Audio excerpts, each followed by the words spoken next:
All right, let's go live. Um, let's see how my audio is. Looks like it might be a little loud.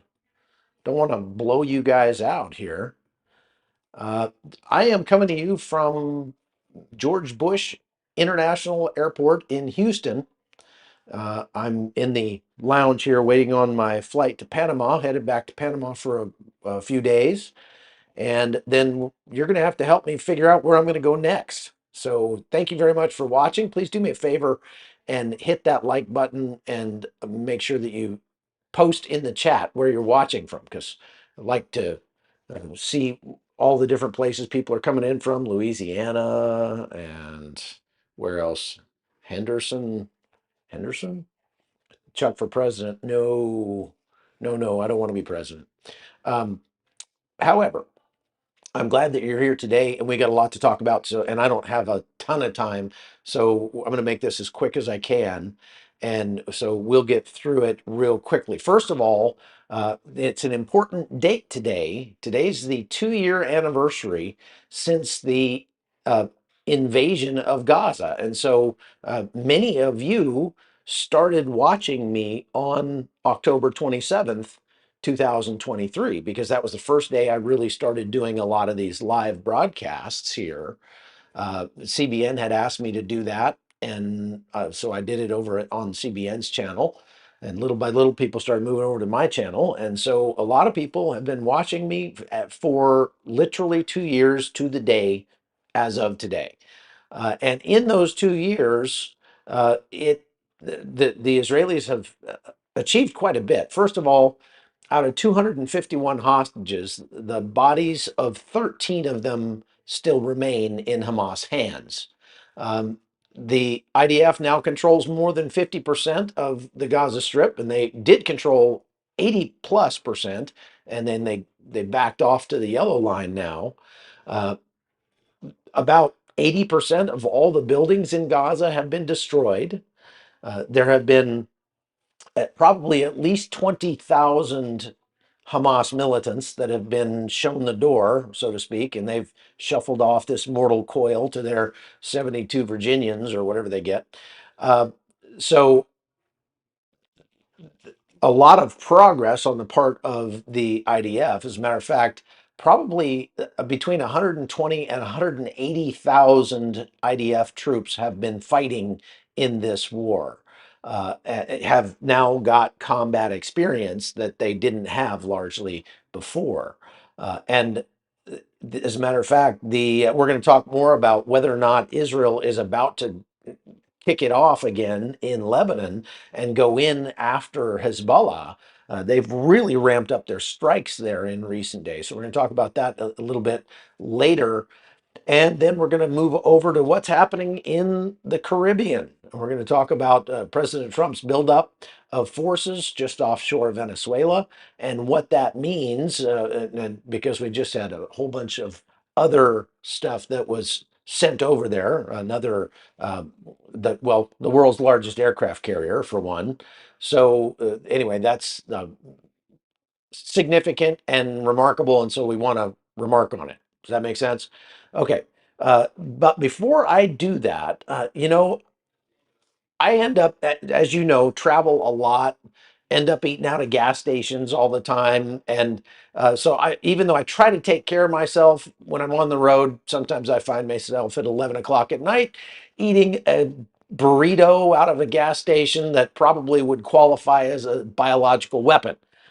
So if you're like me and your diet isn't exactly like an Instagram fitness influencer, I get it. But here's the thing. A lot of doctors aren't going to tell you that as we get older, our nitric oxide levels really start to tank.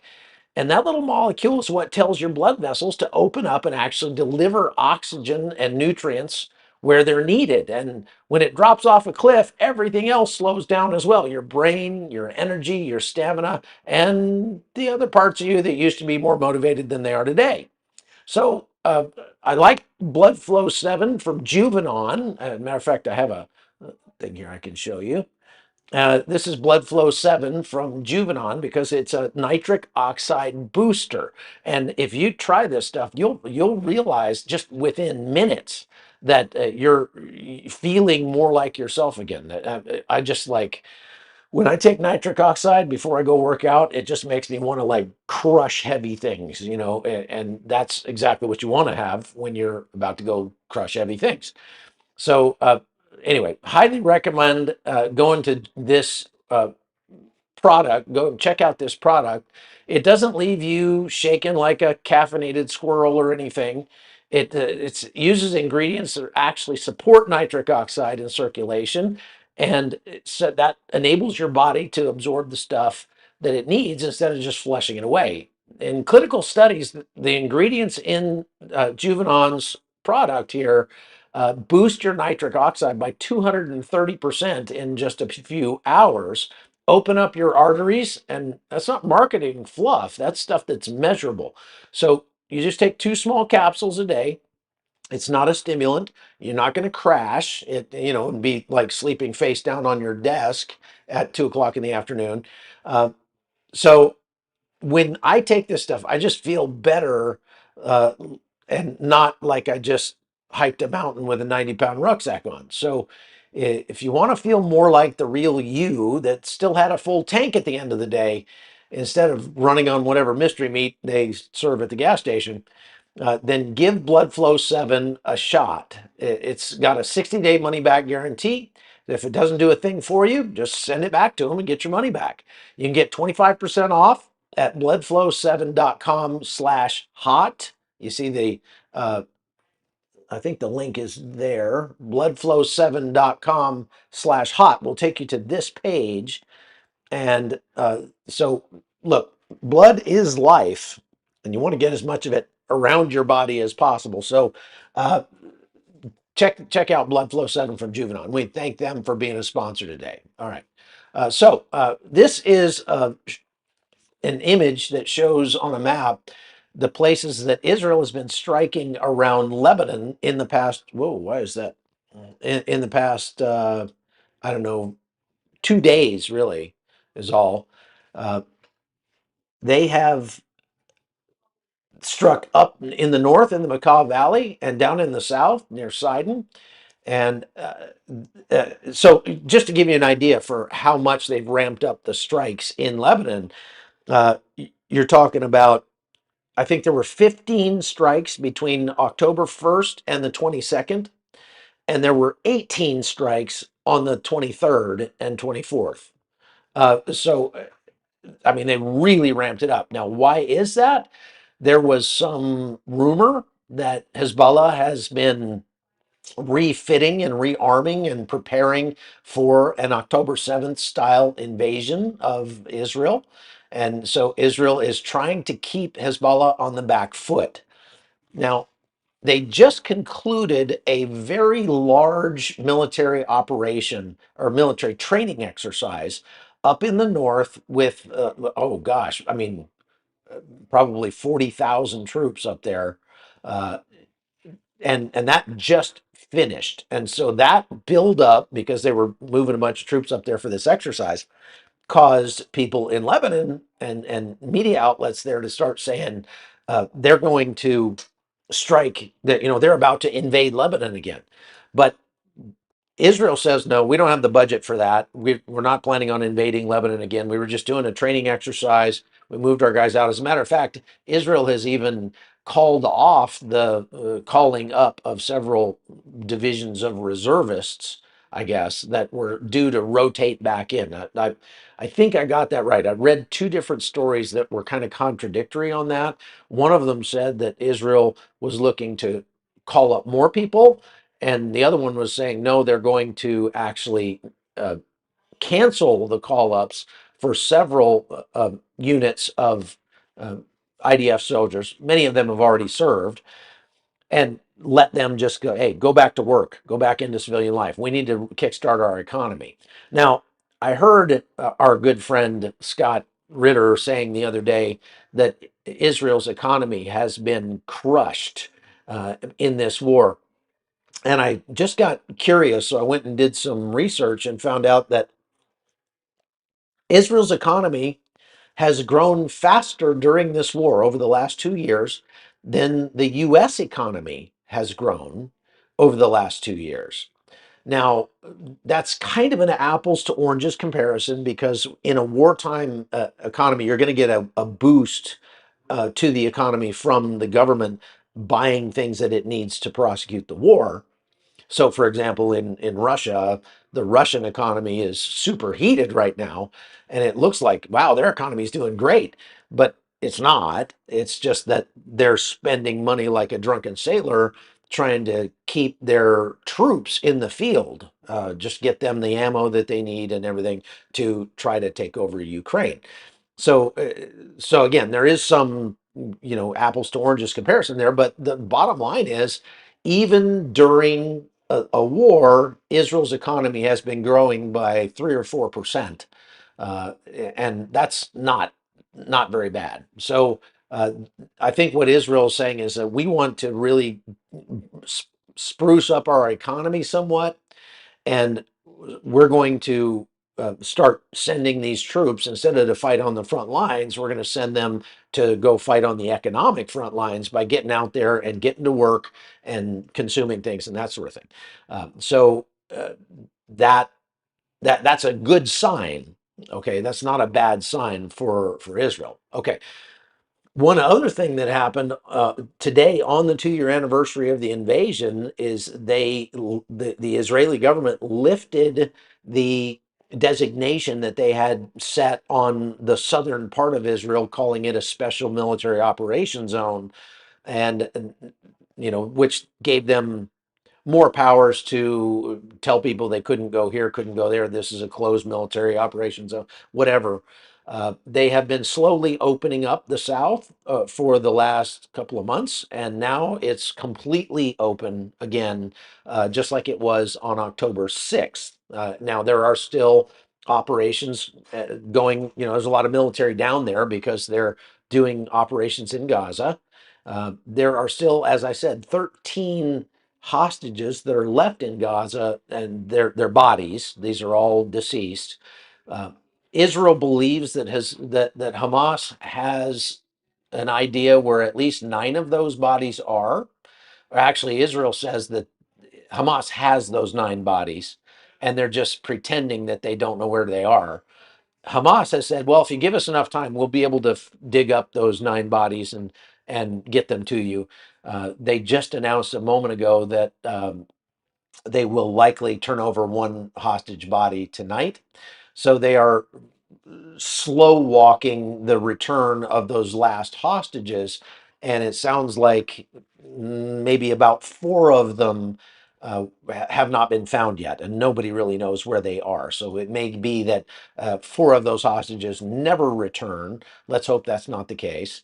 But it sounds like that eventually Israel's going to get back 9 of the 13 remaining hostages. Okay, so now, if you have questions, folks, put your questions in the chat, and then Connie will take them and put them over on a document for me, and I'll answer them right at the end. But I'm going to have to keep an eye on the time here because I got to go catch my plane in a little bit. So if you have questions, ask them quickly. Ask them now. Uh, now, the is Israel going to attack Lebanon?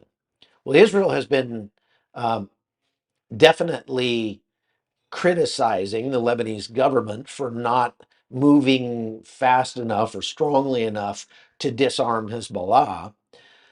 The government of Lebanon says that they want to disarm Hezbollah, but the Hezbollah is not cooperating, and Hezbollah has gotten quite a bit more belligerent in recent weeks and started threatening Israel again and saying that they are going to completely rebuild their organization and they're going to, continue to be a thorn in Israel's side. And I think there is some truth to that.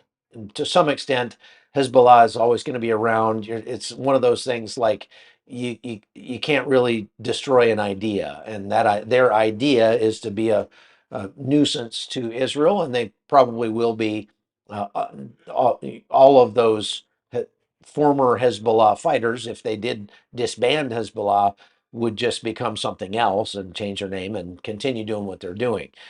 So Israel is saying, well, we're just going to keep striking at them. And if you notice, you go back and look, since November of 2024, when the supposed ceasefire went into effect between, and this again, I always have to caveat this: the ceasefire was not between Israel and Hezbollah. The ceasefire was between Israel, the United States, and the Lebanese government. So none of those people are really the ones you have to worry about. But Israel carved out in that agreement the ability to continue to strike at targets in Lebanon that posed an immediate military threat to the IDF. And they have done that on almost a daily basis since November 2024.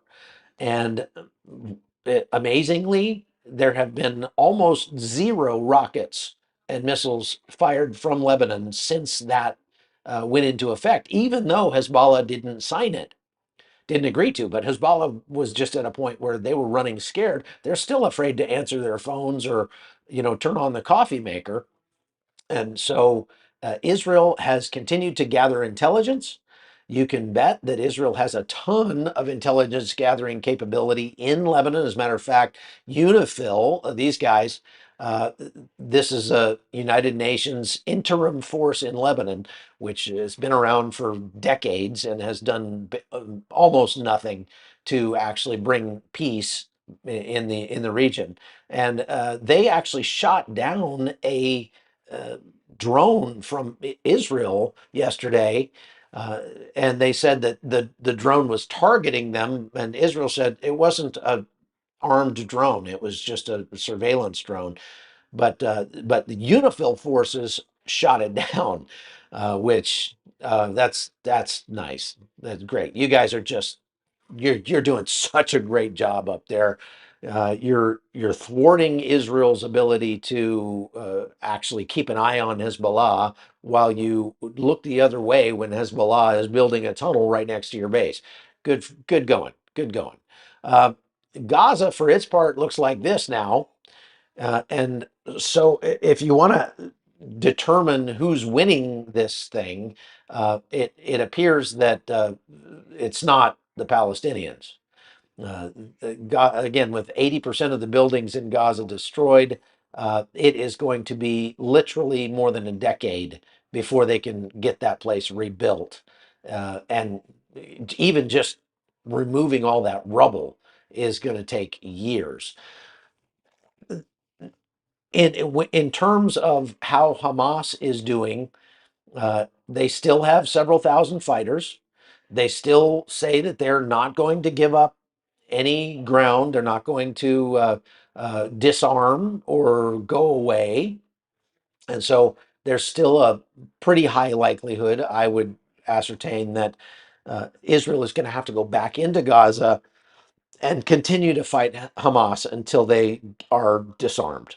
And so at this point, they'll be able to do it in a much more aggressive way. We're learning now that the live hostages are out, that the IDF was actually, uh, they knew where some of their hostages were, their living hostages, and they were intentionally not bombing or fighting in that area to avoid killing their own people. And because of that, Hamas was taking advantage of it and was shooting at Israel from inside the area that Israel was avoiding because so Hamas was using Israeli hostages as human shields and shooting at Israelis. And with the incredible statistic that came out yesterday is that they believe about 12 IDF soldiers lost their lives needlessly because of their own willingness not to go into those areas where they knew there were living hostages. So 12 IDF soldiers gave their lives to rescue the 20 living hostages that they just got out. And that tells you something about how Israel values life. and amazing, amazing. Now, the IDF over the last 2 years has, if you look at this graphic they put out, they've split the Gaza Strip into three zones: the central, northern, and southern zones of the Strip.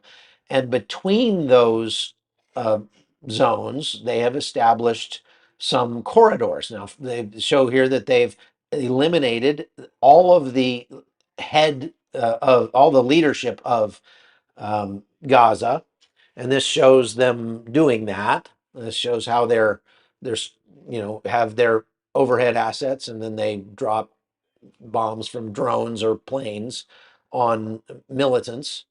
This is There's actually audio to this, but I have it turned down.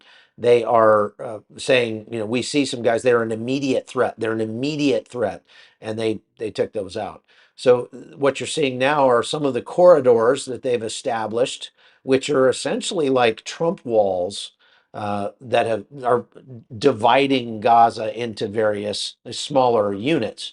And that just makes it easier for them to clear and hold areas when they need to. They also show that there have been a tremendous amount of humanitarian aid that's gone in from sea, land, and air.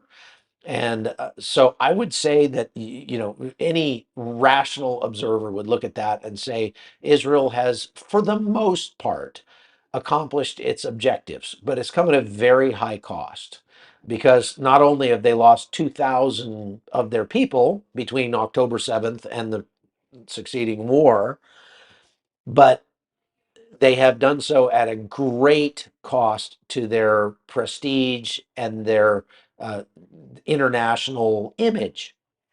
And that's going to take some time to rebuild. Obviously, you have a whole generation of young people across the globe who now thinks Israelis are basically the Nazis, and that's just so ironic. It hurts, but that's where we are. And Israel is not done. They've still got a lot of fighting to do in Judea and Samaria and the Hebron. They've got probably more fighting to do in Lebanon, at least from the air. And they're probably not done with Iran or the Houthis just yet.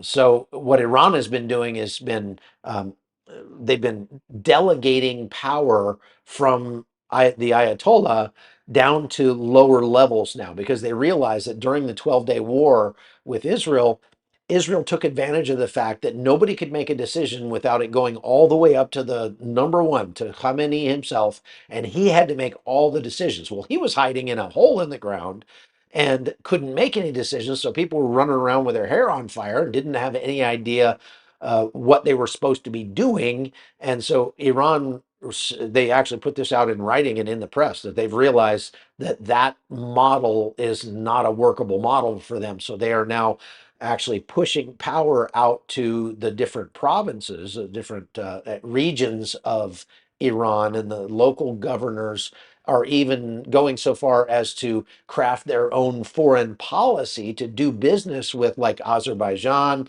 or Armenia or other countries, in order to try to circumvent the sanctions that are really hurting Iran right now, making a big difference. So it's keeping Iran on the back foot, and by doing so, they're keeping Hezbollah on the back foot. They're not able to. I mean, Iran is not able to continue to support its proxies around the globe like they were before. Okay, now I want to move over to what's going on in the Caribbean here. So if I can't move it that way. I got to move it this way. Okay, if we move this over to Venezuela, we now have about 18 ships and one nuclear submarine that are currently off the coast of Caracas down here.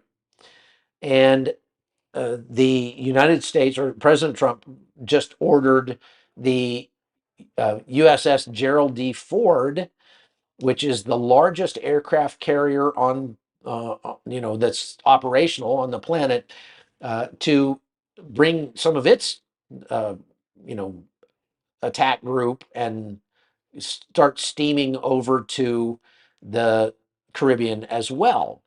And I mean, this is a serious buildup. If you look at that and kind of put it in context, we have not had a ship or a aircraft carrier in the Mediterranean in 25 years, meaning we've kept a presence in the Middle East, and rightly so, for 25 years. And right now, with with the Gerald Ford leaving, we do not have a aircraft carrier group in the Mediterranean. And so that's like a big deal. And so it makes a lot of people go, man, what is Trump planning here against Venezuela? I mean, are we going to take over Venezuela? Uh, Gustavo Petro, the president of Colombia, right next door over here, uh, it says that there's Colombia down there, says that President Trump wants to take over Venezuela so they can have their oil. They want to take over their oil. He's like, this is not about drugs. This is not about narcotics. There's no fentanyl coming out of Venezuela, which is true. But there is a lot of cocaine coming out of there. I'll talk about that in just a second. But he's saying, yeah, this is actually President Trump wanting to take over Venezuela so he can have their oil. Well, there's a couple of problems with that. First of all, if you just look at the makeup of the forces that we have in the in the Caribbean right now, it's a lot. We've got 10,000 troops.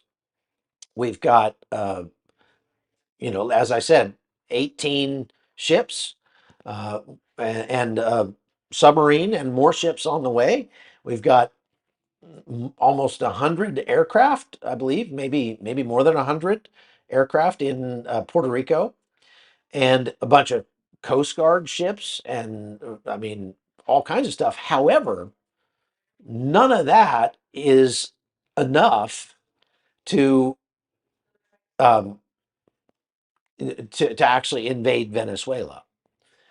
10,000 troops is not enough to invade Venezuela, and part of that is because in that 10,000 troops, that's not 10,000 war fighters. That's not 10,000 Marines that are going to storm the beaches. There's about 4,000 Marines, and the rest of those are naval personnel and support personnel, that what they call the tail. So in modern military operations, usually you have about a 3-to-1, what they call the I'm sorry, 1-to-3 tooth to tail ratio, meaning the warfighters, the teeth, you'd have, for every one of those, you've got 3 uh, support personnel who are making sure that those guys are getting the beans, bullets, and fuel that they need to continue the fight. So, with 4,000 Marines, you're not going to take over Venezuela. It's too large of a country. And one of the unintended consequences of this buildup is that it has really provided Nicolas Maduro with a stage upon which to enact this incredible political theater, which is, the Yankees are about to attack us and take over our country, and they're going to turn us all into Americans, and we don't want to do that. We want to be Venezuelans, and so it's actually given him a boost in popularity. And that's obviously unintended, but certainly is. Now, the U.S. military has continued to strike boats in the region.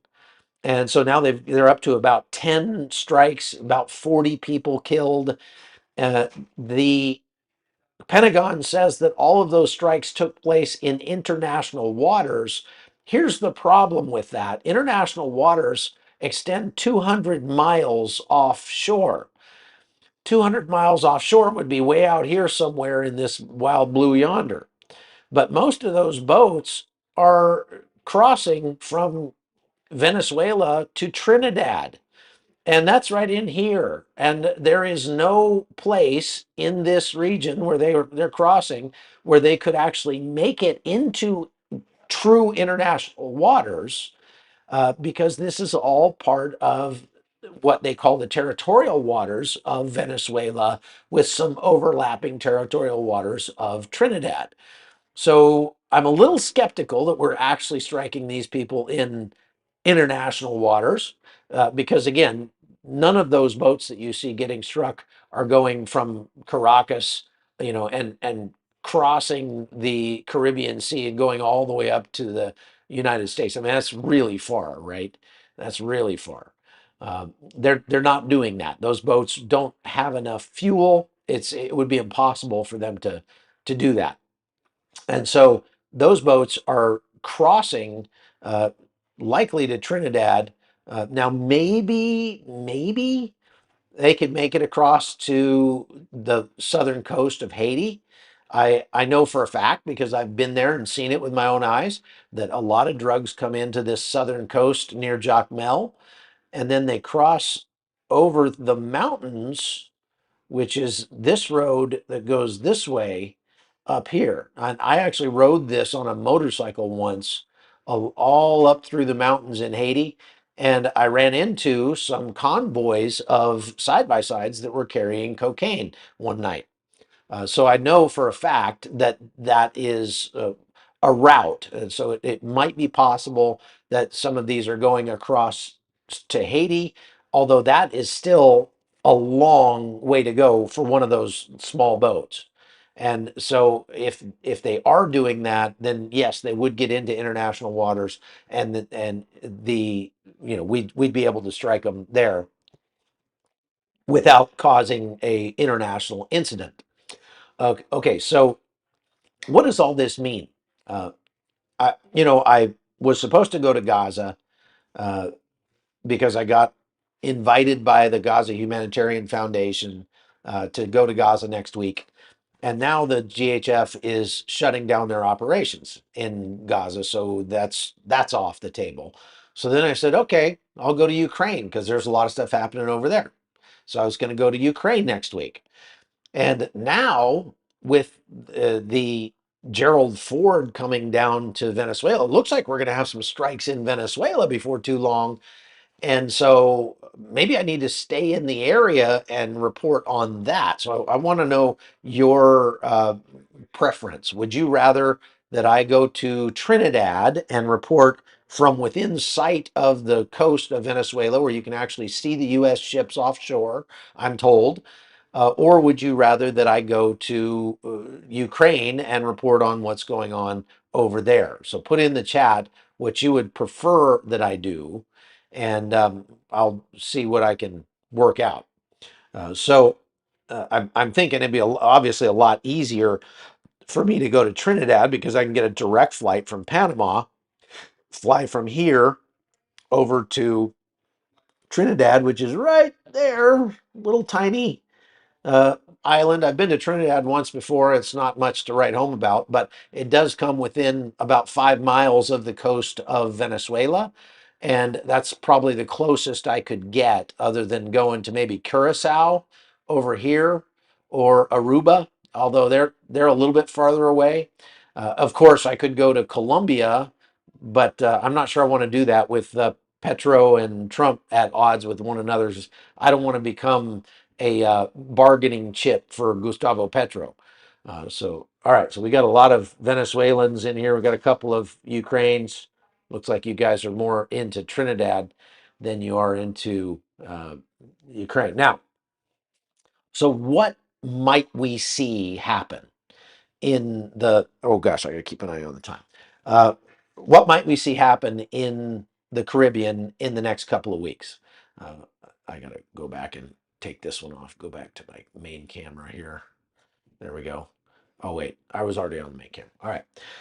Um, Here's what we might see. I think it's uh, probably a 90% chance that we're going to see airstrikes inside Venezuela. Why? Because President Trump keeps saying he's going to do it, and he wants to make a point. that we have the ability to do it. He doesn't want to say he's going to do it and then look weak and not do it. So I think it's very likely that we see that happen. Without a doubt, the U.S. has the ability to identify and target actual known drug sites, so places where drugs are made or stored. As you know, most cocaine that comes out of Venezuela is not grown in Venezuela. The coca is grown in Colombia. It is then shipped to Venezuela either in raw form or in processed form as cocaine, and then shipped out of Venezuela when they use that route. But there's a lot more drugs that go via the land route than go via the sea, just by virtue of the fact that it's much easier to move stuff on the land. And so if like you heard me make this point before, if we really wanted to strike a blow at the drugs that are flowing into the United States, we need to be striking in Mexico, and that might happen too. But I think that it's much easier for us to strike at Venezuela because Venezuela really there's nothing they can do to retaliate. Now, one concerning note is that the Russian government has been sending cargo planes to Venezuela over the last couple of days. Military cargo planes from Russia have been landing in Caracas. We don't know exactly what they're bringing down, but if you could guess, it's probably SA-300s or SA-400s, which are surface to air missiles. They're air defense systems. Now, those things really are not going to be much use against an F-35. And if we're going to do strikes um, inside Venezuela, it's going to be either from an F-35 or more likely it's just going to be a Tomahawk land attack missile. And those TLAMs, that SA SA-400s might be able to shoot it down, but they fly very low level, and they have maneuvering capabilities to make it that much harder to hit them. So I guess we might be about to see a standoff battle between the United States and Russia in Venezuela with this Russian equipment.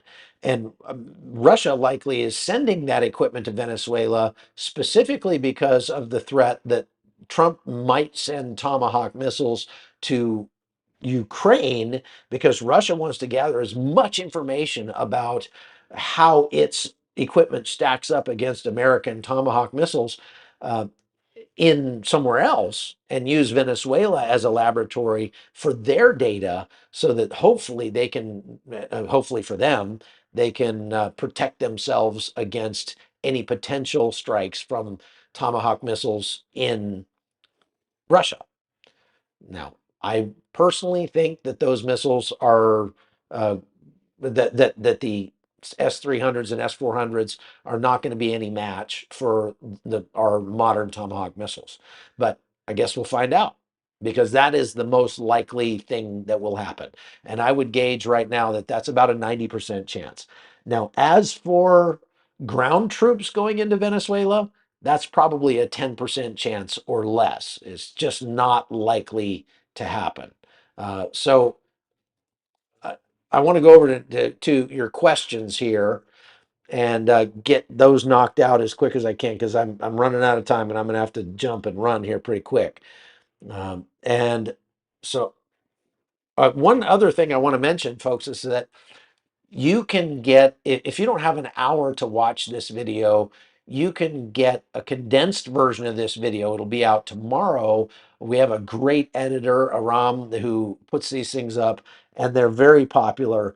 So he condenses this 1 hour live into a 15-minute condensed version every day. So if you just want the facts and not all the blather, go check out the condensed versions that we're putting up over there.